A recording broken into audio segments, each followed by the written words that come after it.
Bismillah. Assalamualaikum. Waalaikumsalam warahmatullahi wabarakatuh.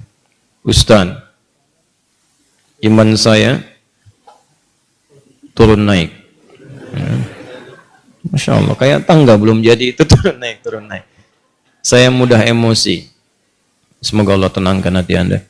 Saya tobat dari perbuatan dosa lagi, saya tobat dari berbuat dosa lagi. Pertanyaan saya, bagaimana caranya agar saya bisa benar-benar tobat dan tidak balik lagi? Baik. Pertama, semoga Allah muliakan Anda. Saya sering katakan bahwa saya senang dengan pertanyaan-pertanyaan seperti ini. Artinya Allah cinta, Allah sayang. Kalau nggak sayang, nggak akan diarahkan seperti ini. Akan dibiarkan. Ya, pelaku maksiat yang tidak mendapatkan hidayah dari Allah, apalagi ada istidraj, tidak sadar bahwa dia berbuat salah dan mempertahankan kesalahannya. Kemudian terus berbuat salah, itu yang berbahaya. Dan kita doakan, kita bantu. Jangan putus asa mendoakan orang-orang seperti itu. Tapi yang paling disenangi adalah jika pelaku maksiat sejahat apapun, tiba-tiba ada getaran di jiwanya untuk kembali. Saya sarankan cepat ambil, karena itu tanda sayang Allah yang pertama. Ambil itu. Saya sering katakan pada Anda, Allah sangat mencintai pelaku maksiat yang tobat dibandingkan orang soleh yang tidak pernah merasa salah. Dalilnya Quran surah kedua Al-Baqarah di akhir ayat 222. Innallaha yuhibbut tawwabin. Allah sangat cinta orang yang selalu untuk berusaha tobat. Dan Allah akan tunjukkan jalan. Kalau dia mau ngambil itu, tadi misal, Anda pernah berbuat salah dan terus ada getaran di jiwa, ini salah nih, saya harus berubah. Ini petunjuk Allah, Anda ambil tuh. Itu langsung turun ayat di Quran surah ke-29, ayat 69. Quran surah 29, Al-Ankabut, ayat 69. Walladzina jahadu fina lanahdiyannahum subulana. Orang-orang yang serius menjemput petunjuk kami. Begitu Allah tunjukkan, Anda mau ambil. Dia serius pengen ngambil, pengen belajar, terus tanya orang, awalnya malu-malu, setelah itu mau-mau, gitu kan? Datang ke majelis ilmu, awalnya belakang-belakang, setelah itu paling depan. Ustadz belum datang, dia sudah datang duluan, bahkan dia siapkan macam-macam. Allahu Akbar. Itu lanahdiyannahum subulana. Kami akan tunjukkan jalan-jalan terbaik menuju kami. Macam-macam. Tiba-tiba Masya Allah bukan cuma di taklim aja. Ada yang dapat hadiah umrah, ada yang dapat jodoh, ada yang macam-macam. Diberikan pokoknya. Jadi yang pertama diberikan itu bukan dunia dulu, ketenangan hati dulu. Jadi kalau Anda hijrah, yang diberikan pertama kali ketenangan jiwa. Ya, Quran surah keempat ayat 100, paling kiri sebelah bawah. Wa may yuhajir fi sabilillah yajid fil ardi muraghaman katsiran wa sa'ah. Orang yang mau berhijrah ke jalan Allah akan diberikan oleh Allah itu pertama sa'ah tuh. Kelapangan dalam jiwanya, tenang gitu, kenikmat. Ada sesuatu yang nggak pernah Anda peroleh sebelumnya. Biasa kumpul-kumpul, main-main, ya, menjelang Isya, Maghrib, malam-malam cuma nonton, tiba-tiba taklim, ikut ke majelis ilmu. Awalnya mungkin penyesuaian, lama-lama jadi enak gitu. Ada sesuatu yang kerasanya, saya kemana aja selama ini? Saya kemana aja gitu.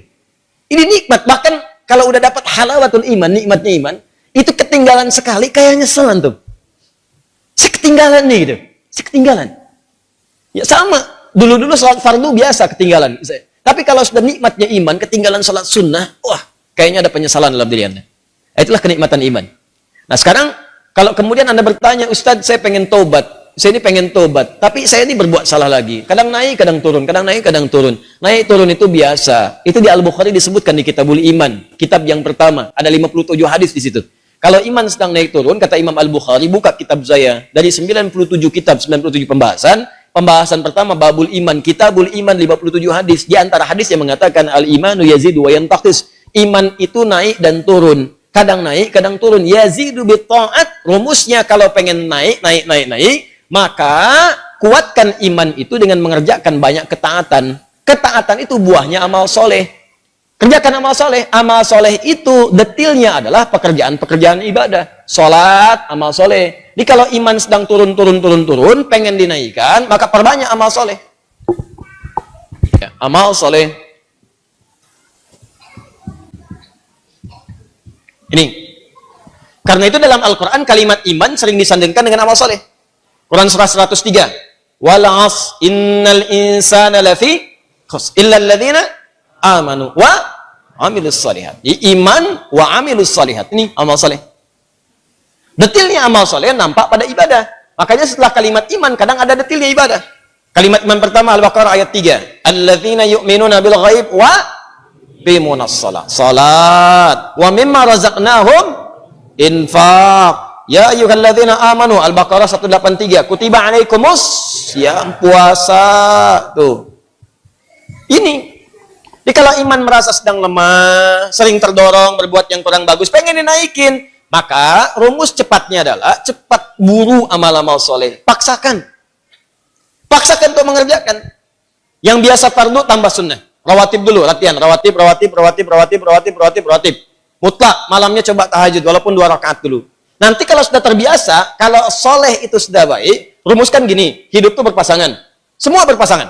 Quran surah 51 ayat 49, paling kiri agak sedikit ke bawah. Wa min kulli syai'in khalaqna zawjaini la'allakum tadhakkarun. Semua selain aku, kata Allah, aku ciptakan berpasangan supaya kalian sadar cuma aku yang tidak punya pasangan.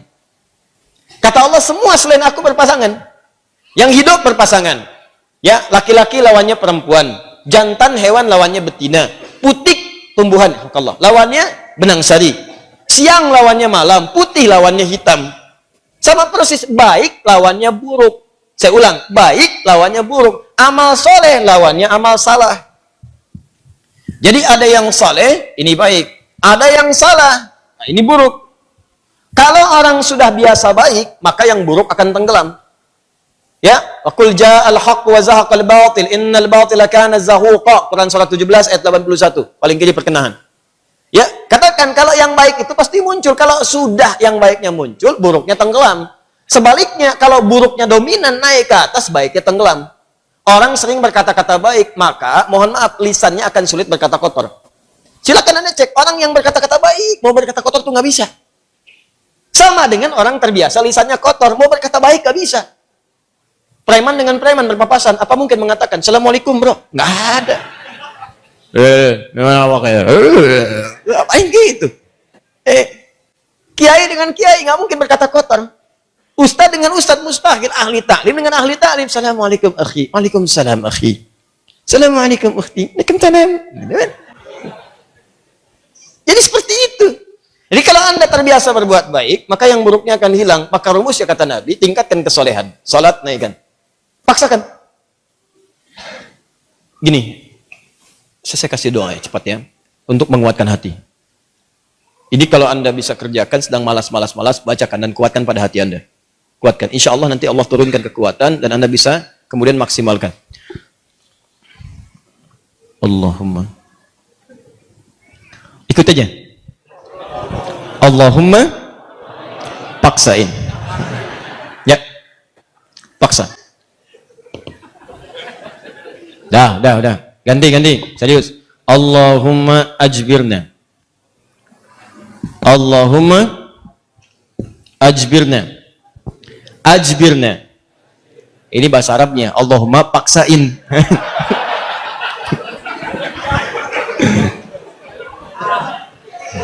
Ya? Paham? Ditingkatkan, naikin salat. Mulai dari salat.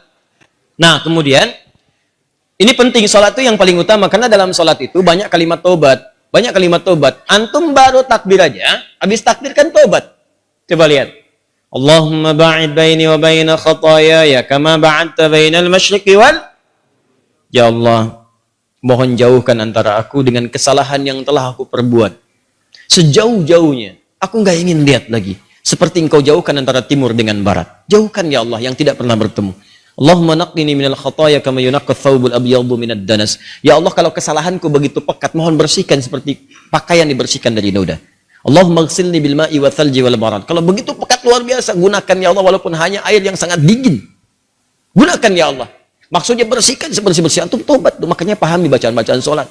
Sama dengan wajah alladzi fataras samawati wal arda hanifan musliman wa ana minal musyrikin. Inna salati wa nusuki wa mahyaya wa mamati lillahi rabbil la syarika lahu bidzalika umirtu wa ana minal muslimin atau wa ana awwalul muslimin. Ya Allah, aku pasrahkan diriku sepenuhnya pada saat ini kepada penguasa langit dan bumi. Kalau aku salat selama ini, atau aku ibadah ya Allah, atau aku hidup sampai dengan sekarang, atau engkau bahkan wafatkan aku dalam salat ini. Engkau wafatkan aku dalam salat ini. Aku ikhlas ya Allah. Aku ikhlas. Berikan bimbingan kepadaku untuk meningkatkan ibadah. Dengan itu aku diperintahkan. Jauhkan dari sifat musyrik. Mulai sekarang aku berjanji ya Allah, aku akan lebih patuh kepadamu. Mulai sekarang aku berjanji, aku akan lebih patuh kepadamu. Wa ana minal muslimin. Muslim itu kan patuh, tunduk, patuh. Jadi kalau Anda mengatakan kalimat itu habis sholat berbuat maksiat lagi, Anda berkhianat dengan kalimat Anda. Makanya sering katakan, pahami bacaan sholat, pahami. Anda akan mengerti betapa nikmatnya sholat ketika Anda memahami bacaan-bacaannya. Itu kalimat pertama. Kemudian di luar-luar itu Anda beristighfar. Makanya habis sholat kan Anda berzikir. Quran surah keempat ayat 103. Paling kanan, agak sedikit ke atas.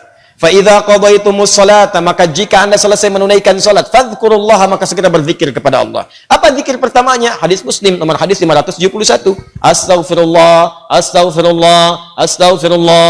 Allahumma antas salam wa minkas salam. Tabarakta ya dzal jalali wal ikram. Astaghfirullah itu, ya Allah saya minta ampun. Ya Allah saya minta ampun. Kalau dosa merasa banyak, dalam salat bersujud, dalam ruku minta. Masih kurang, merasa banyak dosa, habis sholat minta, ya Allah ampuni saya, ya Allah ampuni, saya merasa dosa saya banyak. Saya mengakui dosa saya banyak, ya Allah. Namun saya pun menyaksikan rahmatmu lebih luas dibandingkan dengan murkamu. Maka mohon, ya Allah ampuni dosa saya. Makanya saat diucapkan itu sambil ingat dosanya, bukan cuma di lisan. Ingat dosa-dosa apa yang pernah dikerjakan. Ingat. Itu yang dimaksudkan Quran surah keempat ayat 17-18. Innamat taubatu 'ala Allahi lilladzina ya'maluna su'an bijahalatin thumma yatubuna min qarib. Sungguh tobat yang diterima oleh Allah itu adalah orang yang pernah berbuat salah. Salah itu bawaan manusia. Jadi kalau Anda nggak pernah salah, apa ditanya Anda itu manusia apa malaikat? Cuma malaikat yang nggak pernah salah.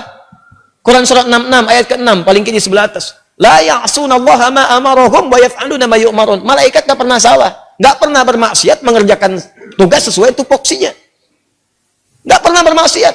Apa pernah Anda dengar malaikat Jibril korupsi ayat? Nggak ada. Apa pernah malaikat sering tukeran tugas? Nggak ada. Jibril, sini. Kenapa? Saya jengkel banget sama orang itu. Ente yang cabut nyawanya deh. Kata malaikat maut, nggak ada. Semua sama sesuai tugasnya masing-masing. Jadi kalau Anda mengharapkan kesempurnaan dari seseorang, percuma. Karena Anda manusia. Sama persis dengan pasangan hidup. Kalau Anda mengharapkan suami Anda sempurna, Bu, Ibu salah nikah. Harusnya Ibu cari malaikat. Cuma malaikat gak punya nafsu. Jadi kalau ada suami salah, wajar namanya manusia, jangan diekspos kesalahannya. Demikian juga istri kalau keliru, wajar namanya perempuan manusia. Kecuali malaikat. Papa kenapa sih gak pernah mengertiin aku? Mama, papa ini manusia, bukan malaikat. Mama juga bukan setan kan? Kalau setan sebaliknya, selalu kenal salah, nggak kenal benar. Dan setan nggak mau tobat. Manusia pertengahan, salah dan tobat. Setan salah, nggak mau tobat. Jadi kalau ada manusia mengatakan dirinya manusia salah, nggak mau tobat, patut ditanya dia manusia atau? Itu. Paham ya? Tobat itu terus. Makanya disebut tawab. Tawab itu nggak berhenti. Jadi kalau sekarang belum kerasa perubahan dia, terus tobat, jangan berhenti. Terus tobat. Misal sekarang tobat nih, masih berulang, tobat lagi terus, jangan berhenti. Sampai Anda merasakan bahwa perbuatan itu buruk dan membencinya. Terus, jangan berhenti. Jangan terus tobat, nangis. Hari ini nangis, nggak bisa, besok nangis. Nggak bisa, besok nangis. Nggak bisa lagi, tangisi diri Anda yang belum bisa menangis. Terus. Dan kalaupun Anda wafat, Anda sedang dihitung wafat dalam keadaan berusaha tobat. Itu poinnya. Bukankah ada orang membunuh 100 orang dan dia berusaha tobat? Dia berusaha tobat, datang ke majelis ilmu. Berusaha di jalan wafat. Dihitung oleh Allah. Padahal belum tahu dia diterima atau enggak tobatnya. Belum tahu dia. Cuman dia berusaha di jalan mewujudkan tobatnya. Bunuh orang, Anda bayangkan. Maksiat itu udah hatam. Udah lewat bahkan. Ya. Dia kerjakan, tapi dia mau tobat. Dia terima getaran jiwanya. Datang, istighfar. Di jalan meninggal. Diterima tobatnya. Dan kita tidak tahu pelaku maksiat mana yang saat wafat dalam keadaan tobat. Ya, makanya ayo biasakan tobat. Istighfar. Nabi aja biasa istighfar. Nanti kalau sudah enak ada kelapangan. Setelah itu baru diberikan anugerah-anugerah dunia yang dirasakan hilang itu. Awal-awal tuh begitu Pak. Kadang pengen tobat. Saya pengen tobat ya Allah ke masjid. Sholat 2 rakaat tahiyatul masjid. Pulang sepatu hilang. Ya. Kadang-kadang begitu. Karena Allah kalau sudah senang dengan seorang hamba. Yang kurang baik dibuang-buang. Buang. Nanti didatangkan lagi yang baik. Kalau Anda sabar. Ya. Kan pernah ada seorang ini kisahnya tak. Seorang pemuda tobat. Terus diarahkan pada seorang syekh. Begitu diarahkan di syekh itu, kata syekh ini benar kamu mau tobat. Kalau mau tinggal dengan saya terbatas. Yang ada cuma kurma, minum air putih. Nggak apa-apa syekh, saya mau tobat. Tinggal di situ. Sehari, 2 hari, 3 hari. Begitu 3 hari, setan datang. Kadang-kadang setan itu datangnya kepada orang tobat, gak seketika. Nanti, beberapa waktu, diarahkan kepada maksiat. Jadi kisah nyata, setan membisikkan kepada dirinya, guru kamu ini, syekh kamu, ini sabar banget, makan cuma kurma, air putih. Kamu sudah mulai kuat. Coba berbakti kepada gurumu, carikan makanan. Bagus awalnya. Keluar dia, carikan makanan. Begitu keluar, nyari-nyari nggak dapat, lompat tetangga, bakat malingnya dipakai lagi. Naik bakat pencurinya. Nggak dapat, lewat lagi, begitu rumah kedua, belum manjat, sudah mencium bau enak, bau makanan. Manjat dia ke atas tembok, begitu manjat, lihat ada tungku, ya. Di situnya di atasnya kemudian ada satu panci, ya. Kemudian dia ke situ, begitu dibuka, Allahu Akbar, 3 terong, enak banget kayaknya, baunya, yang sudah matang. Ya, dibisikkan ke telinganya, coba dulu aja, kalau enak, ambil. Berikan kepada gurumu. Syekhmu kan orang terkenal di sini. Kalau cuma ngambil dikasih tahu buat gurumu, pasti orang paham. Tuh, kadang-kadang begitu tuh. Mangga itu ambil aja kalau ditanya, buat Ustadz Hadi. Awas suami-suami itu. Papa lagi di mana? Sama Ustadz Adi. Nah, hati-hati itu. Kalimat-kalimat, padahal enggak misalnya kan. Baik, nah begitu proposalnya tuh. Akhirnya dia coba dikunyah. Begitu dikunyah kemudian, nah karena dia sudah tobat, itu ada petunjuk di hatinya. Jadi kalau orang sudah bersih itu kemudian berbuat maksiat, nanti ada yang namanya burhan mirabbi. Ya, petunjuk Allah, seperti Nabi Yusuf menerima burhan, ini salah. Ya, cahaya kebaikan yang diberikan oleh Allah kepada seseorang yang tergerak berbuat maksiat. Di hatinya mengatakan, jangan lakukan itu salah. Nah dia begitu, jangan lakukan itu keliru, itu salah. Begitu mendengar suara tadi, dia muntahkan. Ini kisahnya tadi, muntahkan seketika. Dan dia lari. Dan dia ingin ceritakan kepada gurunya bahwa dia telah berbuat salah. Dia pengen dituntun, salah saya pengen tobat. Balik lagi. Begitu balik lagi ke tempat gurunya, qadar Allah, begitu pulang ke masjid gurunya, ternyata gurunya sedang berhadapan dengan seorang perempuan. Di luarnya ada bapaknya nunggu, seorang laki-laki tua. Begitu sedang berhadapan, lihat anak muda tadi dipanggil, ya bunaya ta'ala, anak sini, sini. Ya, begitu datang, diceritakan sama gurunya, ini ada seorang perempuan datang pada saya, dia baru ditinggal wafat oleh suaminya, selesai masa iddahnya, dia datang pada saya untuk dicarikan jodoh. Saya tawarkan pada kamu, maukah engkau menjadi jodohnya? Nah, kalau Anda dalam situasi seperti itu tuh, wah, udah datang mau taubat, masuk masjid ada durian, tuh kan? Wah, perempuannya cantik, tinggal wafat kemudian oleh suaminya, belum ada keturunan dan seterusnya, baru aja menikah, selesai masa iddah, ditawarkan pada Anda, mau nggak? Nah, lalu laki-laki ini berkata, guru, saya khawatir tidak bisa memberikan apa yang membutuhkan, saya saja kesini numpang. Apa jawab gurunya? Kamu nggak usah khawatir, dia diwarisi harta yang sangat banyak, dia kesini hanya mencari pria soleh yang ingin jadi suami yang mampu membimbing dia ke surga. Kira-kira kalau ada jawaban seperti itu, apakah Anda bersedia atau tidak menolak sama sekali? Oh? Baik, maka sama seperti Anda. Diterimalah kemudian lamaran itu, ternyata bapak tua tadi yang di luar, bapak si perempuan tadi. Dibawa ke dalam, kemudian diakadkan, setelah selesai pulanglah ke rumah. Kisah belum berhenti. Begitu keluar rumah, digandeng erat tangannya tuh, jalan, lewat ke rumah tadi yang naik pagar itu. Ya, dia udah dagdikduk tidak karuan, dagdikduk, rumahnya ini bukan kan? Alhamdulillah ternyata bukan, lewat. Begitu di rumah yang terong tadi, dia percepat jalannya. Begitu dipercepat, maka terasalah kemudian ada rem di tangannya dari istrinya tadi. Dipegang tangannya, Zauji, ada apa itu? Nah, sayang, ini rumah kita katanya. Rumah terong tadi. Betul. Masuklah ke situ. Waduh, celaka saya katanya kan. Begitu masuk ke situ, bertanya. Polos kayak nanya, Zauji, hal anta ja'i? Sayang, kamu lapar? Jujur dia, nah, saya lapar. Saya 3 hari makan cuman kurma, minum air putih gini. Alhamdulillah. Baik, tunggu sebentar. Begitu ke dapur dia lihat, wah, terongnya kan bermasalah tuh. Pancinya kebuka, dia rupanya dia menyiapkan terong itu untuk suami barunya. Begitu dilihat terong yang bermasalah, dia teriak, siapa yang makan terong saya? Katanya. Tahan.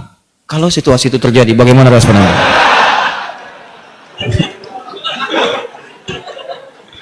Jangan bilang itu kucing.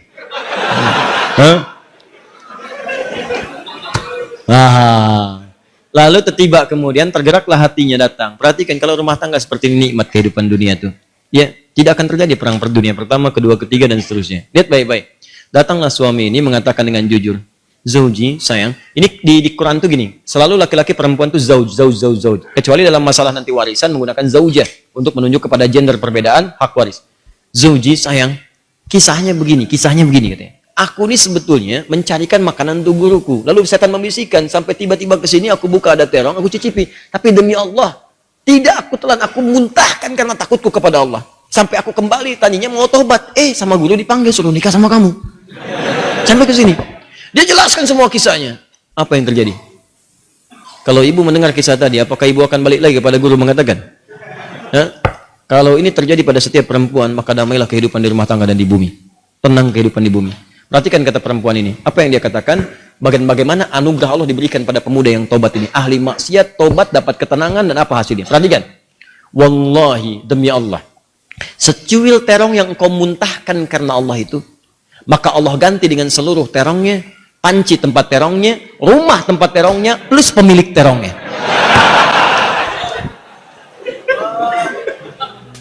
Wallahi, secuil terong yang kau muntahkan karena Allah itu, maka Allah ganti dengan seluruh terongnya, panci tempat terongnya, rumah tempat terongnya, plus pemilik terongnya.